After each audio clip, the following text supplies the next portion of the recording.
പ്രഭാത വിചാരത്തിലേക്ക് എല്ലാ പ്രിയപ്പെട്ടവർക്കും ഹൃദ്യമായ സ്വാഗതം. വിശുദ്ധ കുർബാനയ്ക്കുള്ള അപ്പം ഉണ്ടാക്കുക എന്നുള്ളതിന് അടിച്ചു കാച്ചുക എന്നാണ് സാധാരണ പറയുന്നത്. എങ്ങനെയാണ് അടിച്ചു കാച്ചുന്നത് നമുക്ക് ശ്രദ്ധിക്കാം.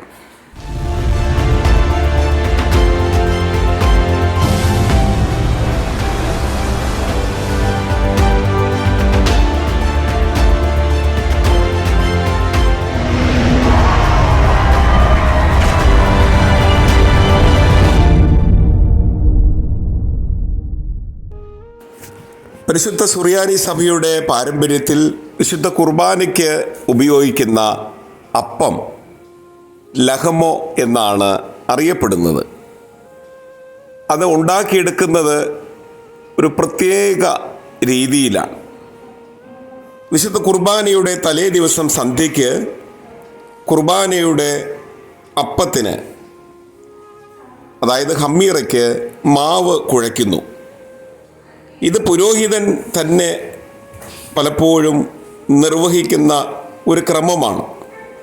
എന്നാൽ പുരോഹിതൻ്റെ അനുവാദത്തോടെ ശുശ്രൂഷകനും ഇത് ചെയ്യാവുന്നതാണ്.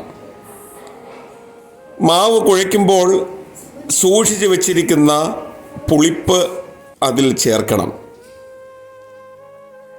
തലമുറകളായി കൈമാറി നമുക്ക് ലഭിച്ചിട്ടുള്ള അപ്പത്തിൻ്റെ പുളിപ്പാണ് വിശുദ്ധ കുർബാനയ്ക്ക് നാം ഉപയോഗിക്കുന്നത്.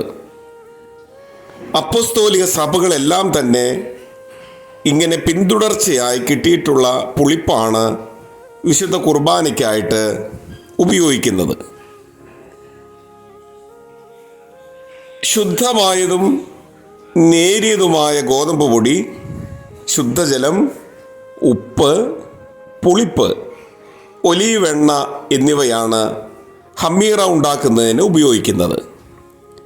ഗോതമ്പ് മനുഷ്യൻ്റെ അധ്വാനത്തിൽ നിന്നും ഉണ്ടായതിനാൽ മനുഷ്യനെയും, ജലം പരിശുദ്ധാത്മാവിനെയും, ഉപ്പ് മനുഷ്യർക്ക് ദൈവത്തോടുള്ള കടപ്പാടിനെയും, പുളിപ്പ് വചനത്തിലുള്ള വിശ്വാസത്തെയും, എണ്ണ ദൈവകരുണയെയുമാണ് ദൃഷ്ടാന്തീകരിക്കുന്നത്.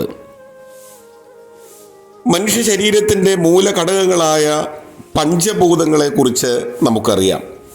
അതായത് വായു, അഗ്നി, ഭൂമി, ജലം, ആകാശം, ഇവയാണ് പഞ്ചഭൂതങ്ങൾ എന്ന് പറയുന്നത്.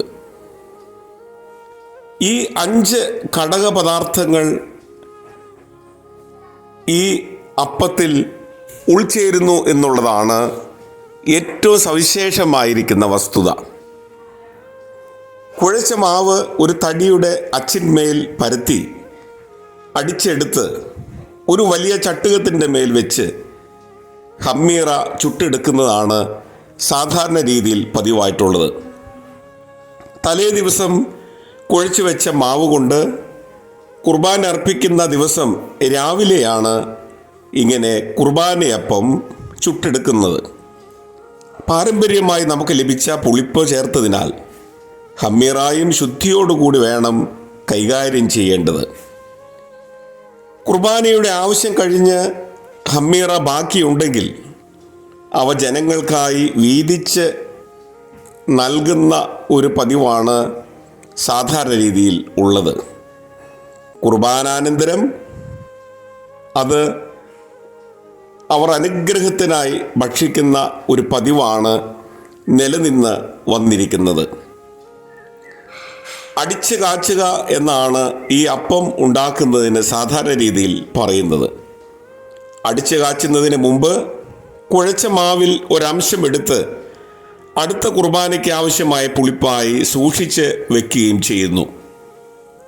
പൂത്തോ ഉണങ്ങിയോ മറ്റേതെങ്കിലും കാരണങ്ങളാലോ പുളിപ്പ് നഷ്ടപ്പെട്ടു പോയാൽ മറ്റ് ശ്ലൈഹിക പാരമ്പര്യമുള്ള പുരോഹിതന്മാരുടെ പക്കൽ നിന്നും പുളിപ്പ് എടുത്ത് വേണം വീണ്ടും നാം ഹമ്മീറ ഉണ്ടാക്കുന്നതിന്. ഹമ്മീറ അച്ചിൽ അടിച്ചെടുത്താൽ അച്ചിന്മേലുള്ള മുദ്ര അതിന്മേൽ പതിഞ്ഞിരിക്കും. നെടുകയും കുറുകയും 2 വലിയ വരകൾ കുരിശാകൃതിയിൽ ഹമ്മീറായിൽ ഉണ്ടാകുന്നതിനാൽ പ്രധാനമായും 4 ഖണ്ഡങ്ങളായിരിക്കും അതിൽ കാണുന്നത്. ഉയർന്ന് പൊങ്ങി നിൽക്കുന്ന ഈ 4 ഖണ്ഡങ്ങളെയും ബന്ധിപ്പിക്കുന്ന 2 വൃത്തങ്ങളുണ്ട്. പുറം വൃത്തം അപ്പത്തിൻ്റെ ചുറ്റുകളോട് ചേർന്നിരിക്കും.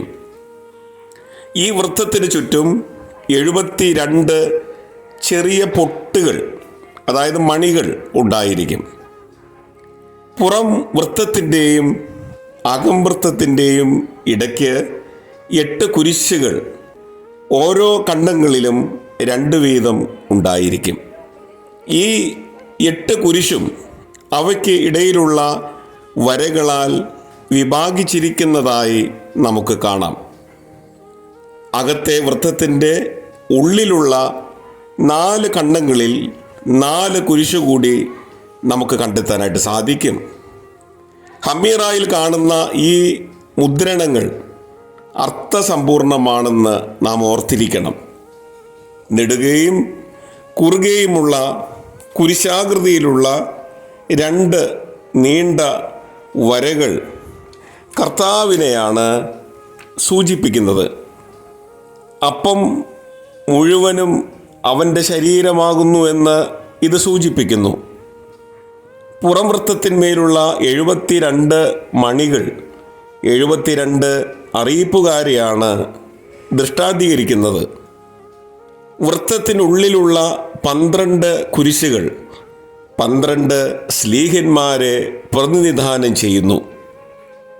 ശ്ലൈഹിക വൃന്ദങ്ങളും അറിയിപ്പുകാരും വിശുദ്ധ സഭയുടെ അംഗങ്ങളും കർത്താവിൻ്റെ ശരീരത്തിൻ്റെ ഭാഗങ്ങളാകുന്നു എന്ന് വിശുദ്ധ കുർബാനയ്ക്ക് ഉപയോഗിക്കുന്ന അപ്പം, അതായത് ഹമ്മീറ, നമ്മെ പഠിപ്പിക്കുന്നു.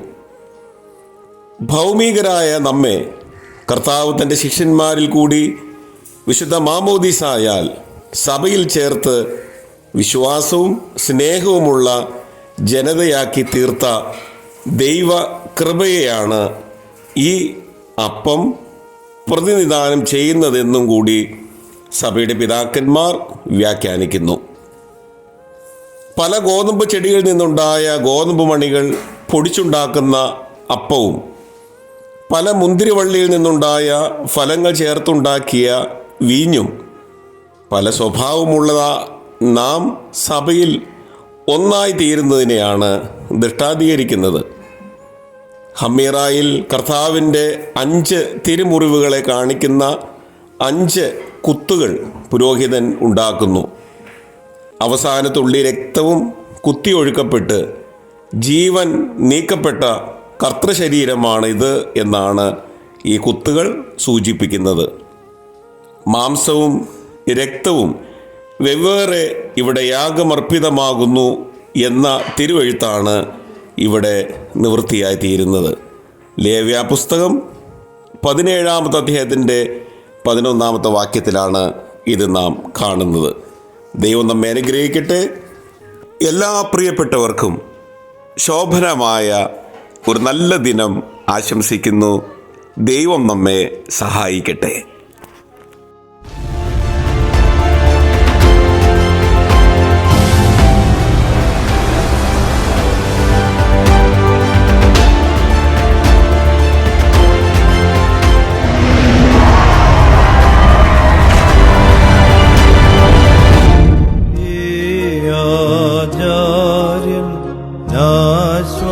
ആശ്വാസം നൽകേണം നാഥാ.